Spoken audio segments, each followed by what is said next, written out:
So guys, last hurrah, last day namin of fishing here in Busuanga.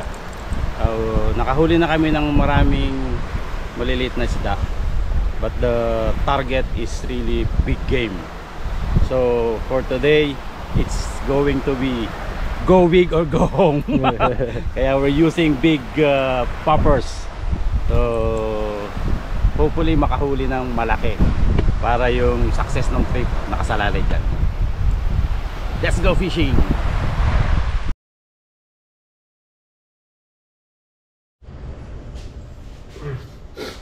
Morning goods mga kaibigan. It's day 5 ng ating trip. Supposedly pahinga tong araw na to. Pero kahapon, nakatagpo tayo ng malupit na spot. Untouch. Ayaw, naliginip. Kaya babalikan natin. Kasi bukas babawi ito eh. Ha? Babawi ito ng huli ulit. Huli bangin ulit. Buka ng maibigan. Subok na subok hanggang makabuntis. Aroy, medyo ano na. Aspag na tayo. Naramdam ko na yung mga sakit-sakit sa kahagis. Yung hiwa sa drone. So, medyo ano ka na. Low energy. Pero minsan sa ganong energy, ito ka pa makakahuli ng mas malaki. Diba? Halos nakaredy na rin ako eh. Ang gusto ko na lang magkapit para magising-gising. Kita na lang tayo mamaya. But dyan, or dun sa spot. Antok pa ako min. So, pamatulog.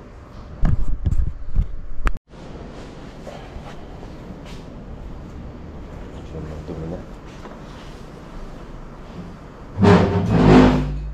Antok pa talaga tayo. Kailangan na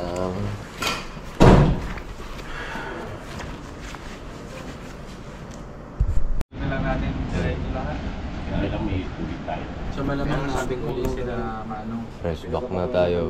Na tayo pababa sa cove para mabilis. Tanggal mo na. Oo. Ayan na mga kaibigan. Atay, ilagay naman na. Okay mga kaibigan. Final prep. Meron ka pa dyan? Wala na? Wala na. Thank you.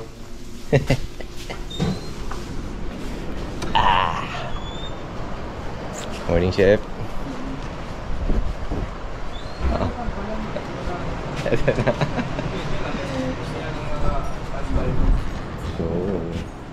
Okay na ta? Yun, no? Okay na yan. Loaded na tayo. Tulong tayo dyan mag-gati.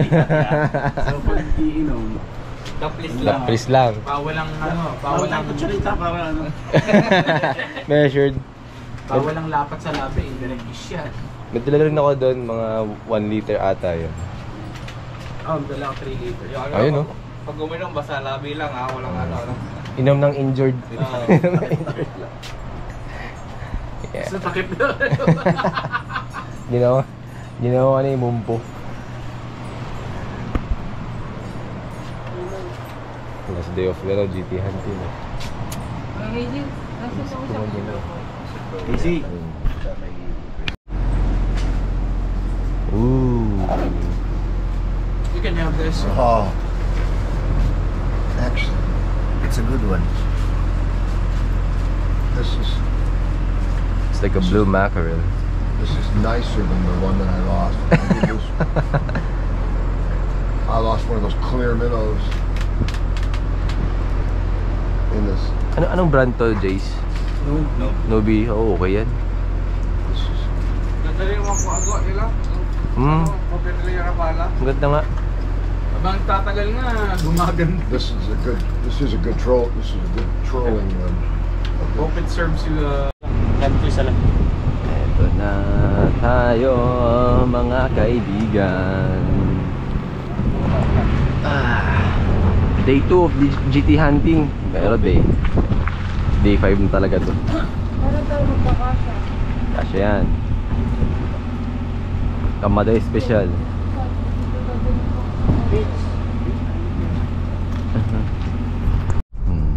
Ating ano ngayon? Set up.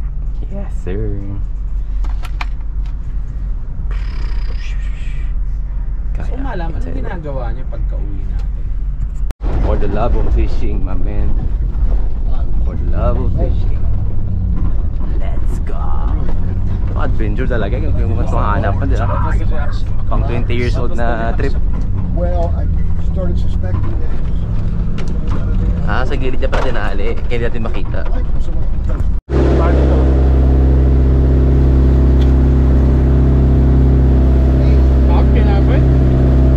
Manalo yun, no? Oh. Tuna. Kaya kuha mo na ako ng ano.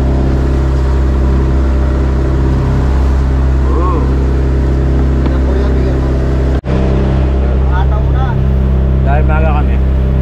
Dahil plan namin yung mapagkain.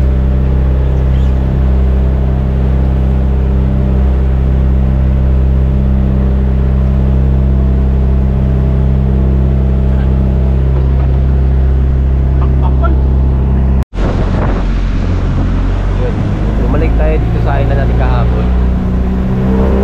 Para mag-round 2 sa ano, GT hunting. Pero sobrang lakas ngayong araw. Malaking alon. Challenging to na challenging. Pababa. Lalakas pa ito hanggang mamay tanghali. Okay, change of plans mga kaibigan. Podcasting tayo kasi hindi daw makatabi. Ako gusto naman talaga hindi kaya. Lakas eh. Well, nakikita nila ng TV ko na yan. Ano pa nga yan? Mahina pa. Doon sa pwesto kahapon, ibang level doon. Parang may bagyo. Ano? Kanya-kanya prepare na.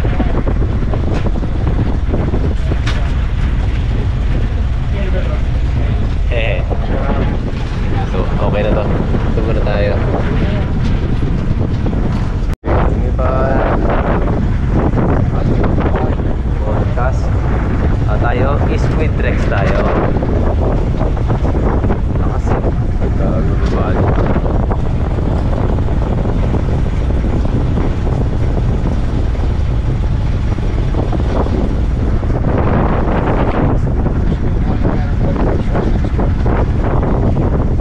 Okay, all good. All good. All good.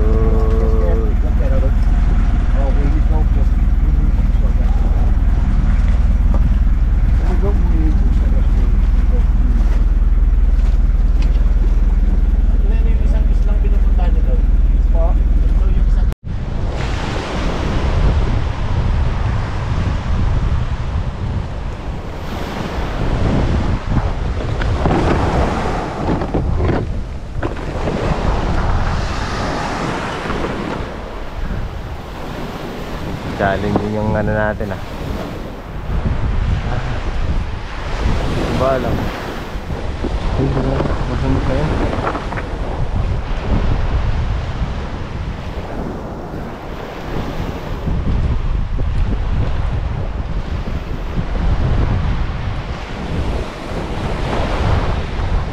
Yari. Bumalik.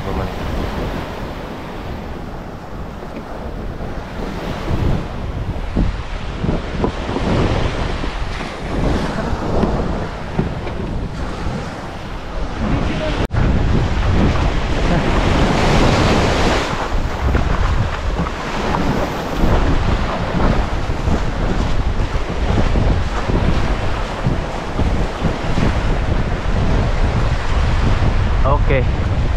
Akit. Sandwich muna tayo, pre. Sandwich muna. Naubos lakas ko.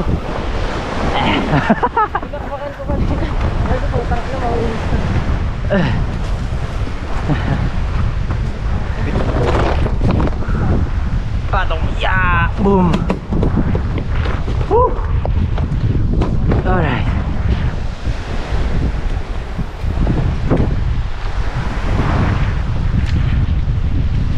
Dito.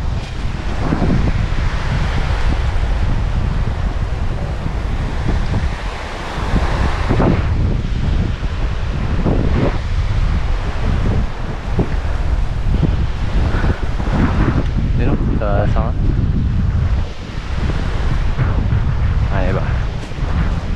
Yan.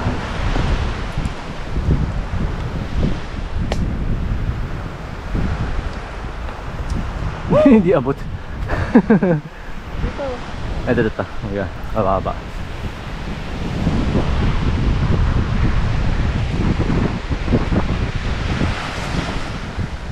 Nag-crack yung bangka natin.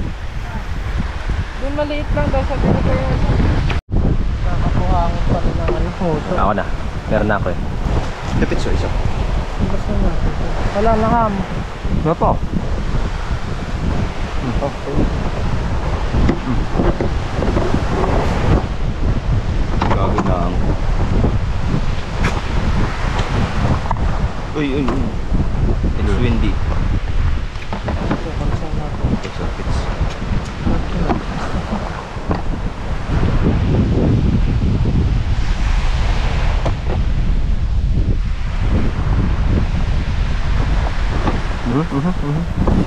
Crunchy yung pinapay ko.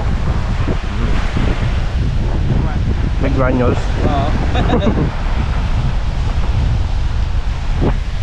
Yan. Iba yun nila. Ito yun.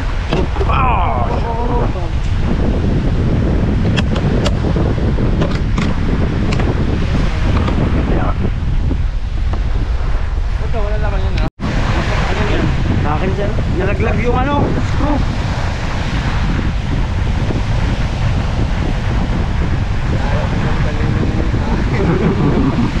Baka mahulog din. Bumper tsaka stick bit ang boy doon. Oo, ganda rin. May strike kayo wala. Hindi saglit. Oo, Wala pa isang oras. Bigla kami Hindi na umulit. O GT. Pataas pa lang, mamaya yan. Wala pa kami isang oras, biglang putangin na nalaglag. Patay pa. Ano nangyari? Baka meron ka. So guys, last hurrah. Last day namin of fishing here in Busuanga. Nakahuli na kami ng maraming maliliit na isda. But the target is really big game. So for today, it's going to be go big or go home. Kaya we're using big poppers. So hopefully makahuli ng malaki para yung success ng trip nakasalalay dyan. Let's go fishing! Ito pala dinaanan namin kahapon. Ang lala. Obstacle course. Oh Lord.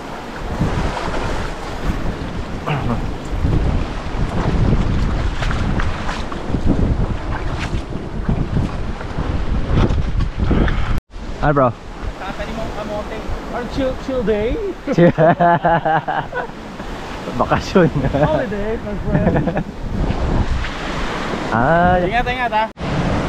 Dito na tayo sa spot, same sa kahapon. Wala yung lakad. Medyo paltos-paltos na yung ano ko pa. Pinapasok ng buhangin. Lakas ng alon. Pero sana makadali. Ayan o, ayan sila. Ako set up pa lang. Kasi iba yung ginawa ko kaninang rig eh. Hahabol tayo ng huli. Last hurrah. Go big or go home. Ayun o, may mahaba o. Ano yan, trumpet? Kung mayroong competition ng longest catch pre, panalo ka na. Kaya ba ito? Oo prito yan, tostado. Ha? Prito tostado, parang liwit. Paano siya eh? Madulas. Madulas? Talagang anime na asin. Ito namin. Sige pre. Dayo na ano eh, mapaw. Baka mamaya pa.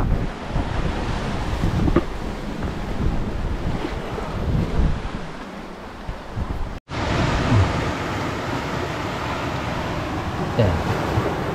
Nakasilong ako ngayon dito kasi init eh. Hindi ano, mababaw pa yung area. Yan. Sasabit lang yung lure ko.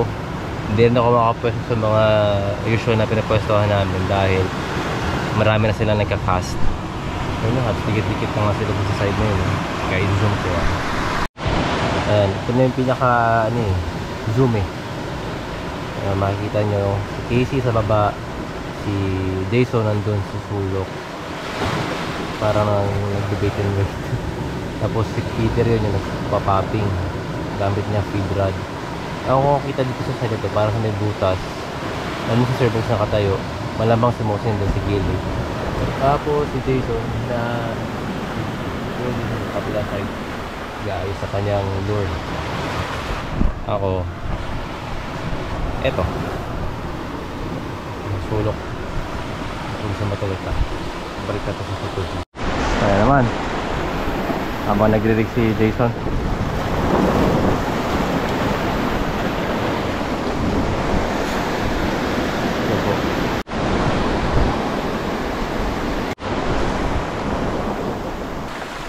kalma sabang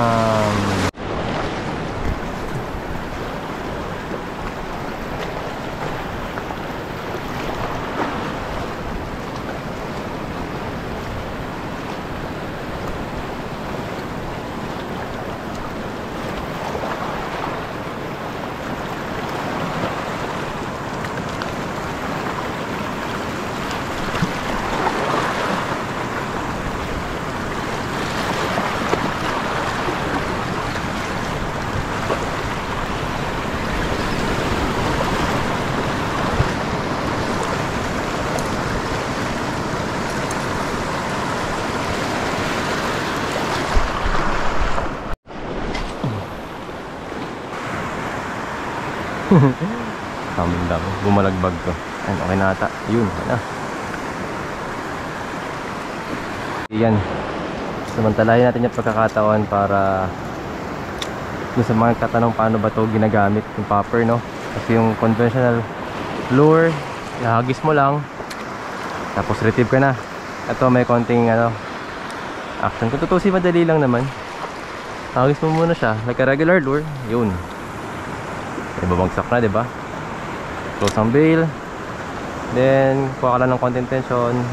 Slowly pop mo na. Yun, oh. Yan. Diba? Papop siya. Dati, hinahagod ko ito ng malakas ito. Yan, ginaganyan ko talaga. Para mag-pop. Yun ang nangyayari pag nasosobrahan. Tumatalsik yung lure. Kaya dapat, chill lang. Bukod doon, pag mabagal kasi yung galaw ng popper, madali siyang masakmal ng GT. Unlike pagka yung nahagod mong ganyan, mabilis eh. Minsan padakma na, pabite na yung ano, yung GT, hindi tatamaan. Ang dami kong ganun dati. Pero ngayon, alam na natin yung proper. Hindi mas tumataas yung chances natin makahuli.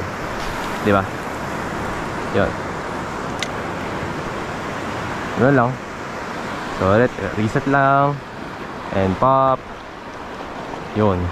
So sa popping, expect nyo na matagal talaga makahuli. Hindi siya kagaya ng minnow na madali.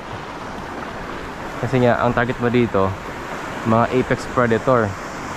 Nasa sharks, GT mostly. Minsan may kuda at ibang predator fish, no? Yung mahabol talaga ng mga maliliit na isda. Plus yung logic ng lure kasi, small lure, small fish. Big lure, big fish. Ayan, see? Big fish. 49 grams na hull ko.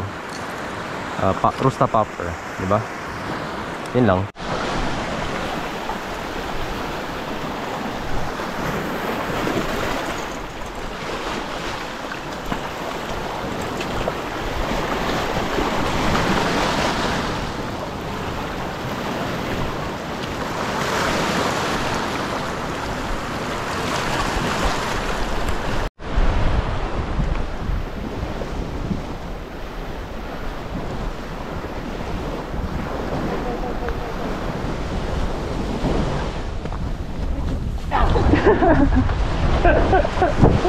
Layo. Paano kaya magamot? Saan? Itak daw. Kay Cap? Ano daw? Dito? Oo, sa bangka. Sino ba yung kap? Kapo kagawad. Nagawad doon. Kanino bibigay ito? Dito. Ito ko, ibibigay ko sa mga ano dun sa kanila. Yan, naglock na sa mata ko. Yes tayo. Sige, doon. Tao po. Wad. Opo. Tao po. No, nakakandado. Natawa. Musta bro? Dami huli? Hindi na ako nag-fishing pre, di ba natanggalan ako ng... Ayaw nga pala. Sila? Doon pa sila sa dulo. Doon pa. Oo, kami natulog lang kami. Pahinga. Bahinga. Ang layo. Tanggalan ako ng ano eh. Yung reel lang ng spring. Pero madali lang yun. Diyan si Ivan. Si Ivan taga-maintenance ng reel. Siya taga-maintenance. Ito, pasyente ko. Wow, Dalawa? Shimano. Legit.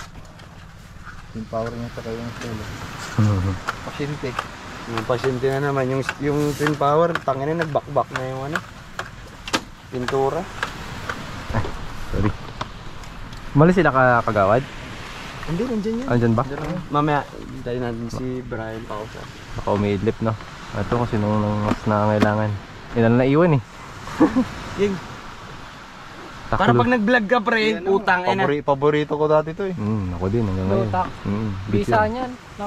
Dami na huli ka kahapon yan eh. Pinakauna kong yan. Tapos to, bigyan natin kay Reds. Lutak, Chernoya, tapos nawala yung isang box ng puro bago. Bitak yung pintura. Kumanat pa kayo sa dulo kabila. Wala. Naputulan nga, natanggalan ako ng screw.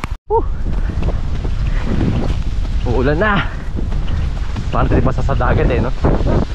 This is brutal.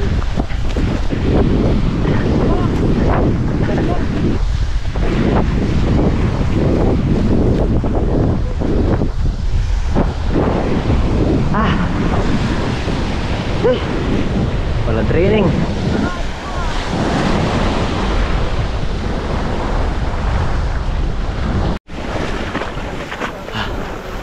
Ulan men. Layo pa namin. My goodness.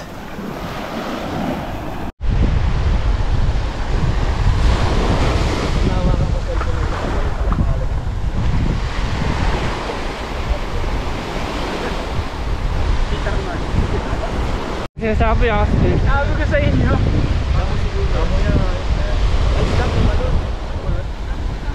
Damo? Yung palumaking Jason. Di, pag-isda yan, papayag ako. Pag-isda daw yan, palo mo ka Jason. Damo nga. Damo.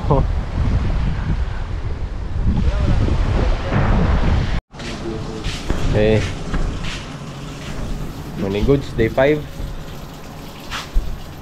Nakakabalik lang sa area natin dito sa Hensel Gardens. Dapat uwi kami ng 11 or 12. Kaya lang po kami nakabalik. So yung lunch namin sobrang late na. Okay lang. Kakain pa rin tayo. Parang kanila pa rin yung property na yan, ano? Alin? Yun, no? No? Tama ba yung nakikita ko? Saan? Tubig ba yun? Saan? Ito. Oo, tubig. Diba? Tubig to, diba? Oo. Kita mo yung parang to yung kahoy na yun. May tubig Tapos may doon? reflection. Oo. Tubig nga ano. Brackish din yan. Natawag data yung phone. Talaga ba? Yan, hindi maganda yung timing ng fishing eh. Sobrang low tide kanina tapos hapon ng high tide. Hindi kaya pag big game kasi lulubog sa habit yung mga poppers natin kahit lumulutak. Tumatama sa mga bato. But anyway, it's a good fishing day. Kaya okay lang. Meron yung tumatawag nga. Teka. Alright. Every after tapos ng fishing mga kaibigan, sobrang importante ng paglilinis ng mga gamit. Kasi dyan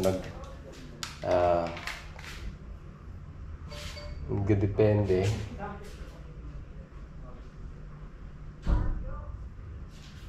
ng tawag ito, kung depende ang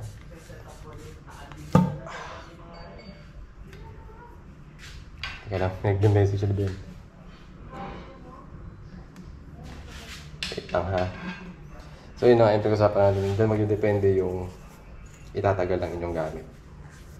Siyempre hindi naman tayo laging may pambili, di ba? Minsan lang tayo magkaroon. Dapat iniingatan. So ito, papakita ko sa inyo yung actual kong ginagawa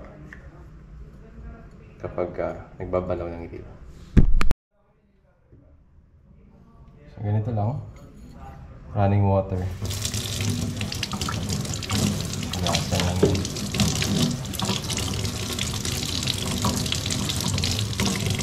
Putin. Kinain mo yung kinain yung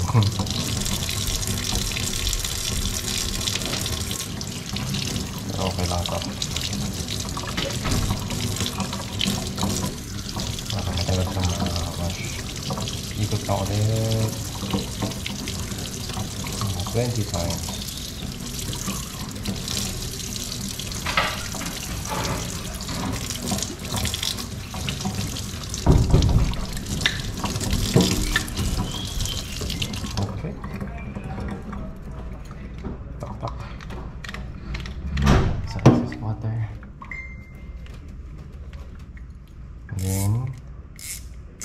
Luwagan yung drag.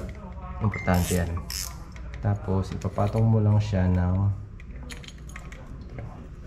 parang ganito. Kaya ganyan. Hanap ka ng flat surface. Patong mo siyang ganyan. Tapos, let it dry. Parang ganun. Okay? Sa rods naman, normally binabasa ko lang to ng fresh water. Ayan.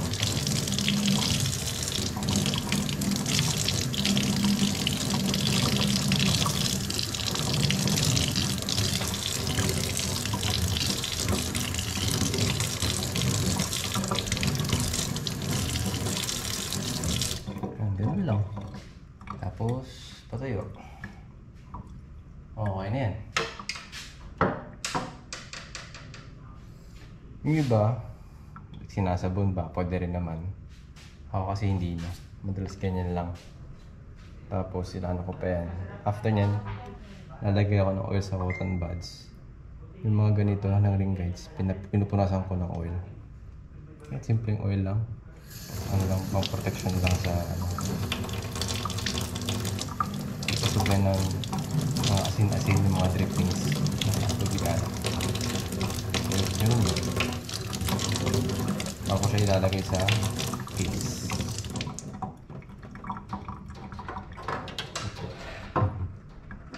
Ayan, patuluan lang natin. Ito, grabe ito. Hindi rin nangyari dito.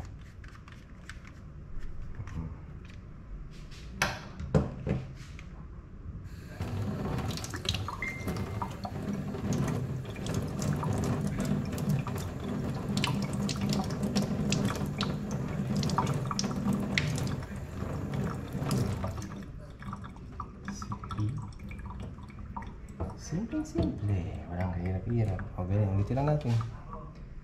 Yung sa ano. Pagkakas. Mix na rin. Ikot.